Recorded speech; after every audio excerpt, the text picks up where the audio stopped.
Day 3 was so rough. I came in thinking, I just have 40 seconds to finish. It's gonna be all good. And I literally got out of the skating rink unsure of what even the first minute that we had choreographed was. I changed so many things and I think I felt unsure and I couldn't figure out what I wanted to do. I think I freaked out because I only had 2 jumps out of the 4 instead of 3, and so I think that started stressing me out, especially with the time management and time blindness. But I took time when I got home, and this weekend I went to the coffee shop. I sat with my notebook and I just started listening to the music and brainstorming and breaking down each part of the lyrics so that I can have a better idea today. So I have my notebook with me and I'm just gonna go ahead and do a few moves to practice my edges and stuff, and then finish with the routine at the end and go over it. Oh, I forgot also, Friday was sensory overload because of spring break, so we'll see how it is today.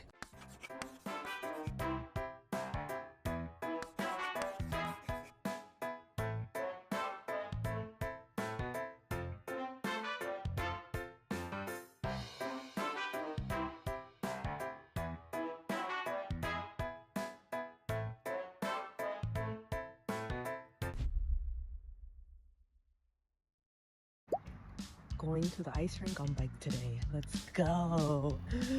Ay, ay, ay. A bit terrifying, but we got this.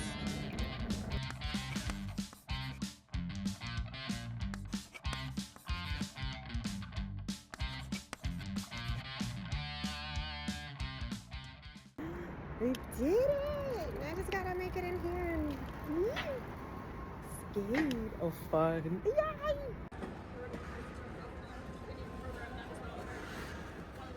Let's go skate. Yes.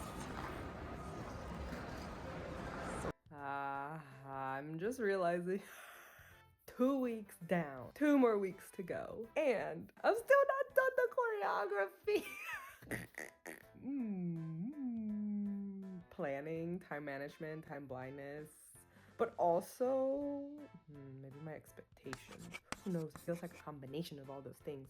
But I realized that it takes time to do some choreography. These past 2 weeks have gone by really fast, but I've learned a few things. 1, making choreography is not as simple as I thought. 2, account for wiggle room or create a backup plan for what you originally had.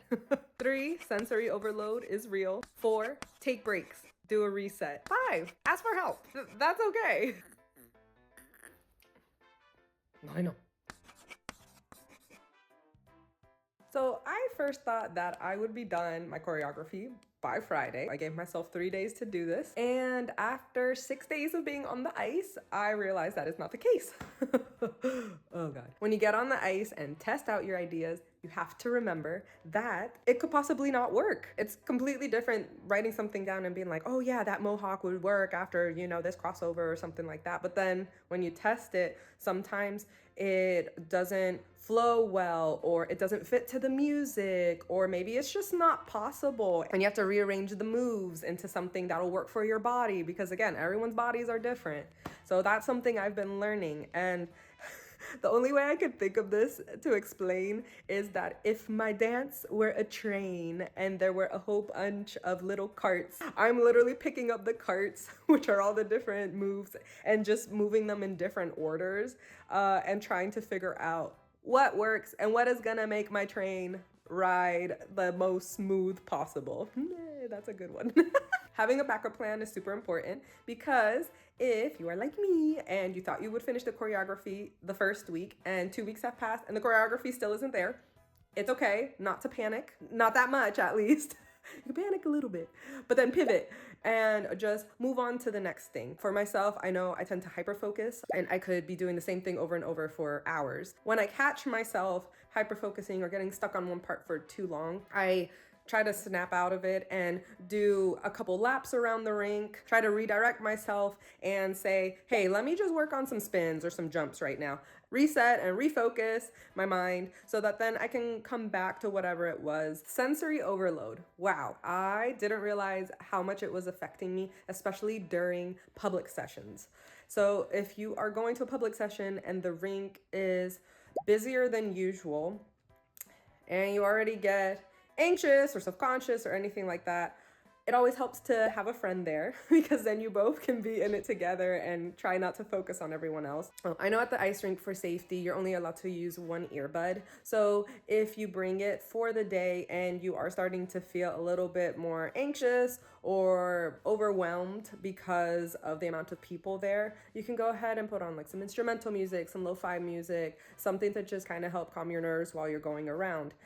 Most of the time they'll create a space in the middle, whether with cones or not, but just having that safe space in the middle of the rink to be able to practice is a great way to be able to safely practice your routine or your jumps. But yeah, I didn't realize how much the busy public sessions were going to affect my sensory overload and just feeling overwhelmed, and it was actually making my hyperfocus worse because I kept going back to the same spot. I couldn't focus or finish out the task that I was doing, and I just was stuck on a loop. So if you ever feel that way, a few things that you can do are just do that reset, take a break, do a lap around the rink, wear one of your earbuds and listen to some music, chat with a friend, sit down and review your video if you've been recording yourself. So just a few different things to get yourself out of your head, and then you can kind of get back on the ice and do what you were doing. Taking breaks is also super important. Even if you had planned to be at the ice rink for 2 hours and you notice that maybe after an hour or so, you're not feeling it anymore, you're starting to get frustrated, or just don't feel like being there at the moment. That's okay. You said you were gonna show up. You showed up. Give yourself a pat on the back for that. That's enough for the day. Go home, reset, do something else. Do some fun jumps or spins that you know you're really good at and it'll make you feel good. Ask for help, which is super important. And for myself, I know it's challenging to ask at times, but throughout this process, I've been finding it actually very wonderful. Even if I don't have a coach, I have been able to reach out to other coaches and they have been so gracious to give me some input and provide some guidance as well when I'm feeling lost. My friends who have been at the ice rink as well when I go skate have been a beautiful support system as well. So when I am feeling frustrated or stuck on some part, even just talking about what I'm planning out loud has sparked new ideas and has helped me go over those hurdles and break through, and also help with my hyperfocus and just kind of chop it there and be like, oh, okay, I can move on to the next thing and it's okay.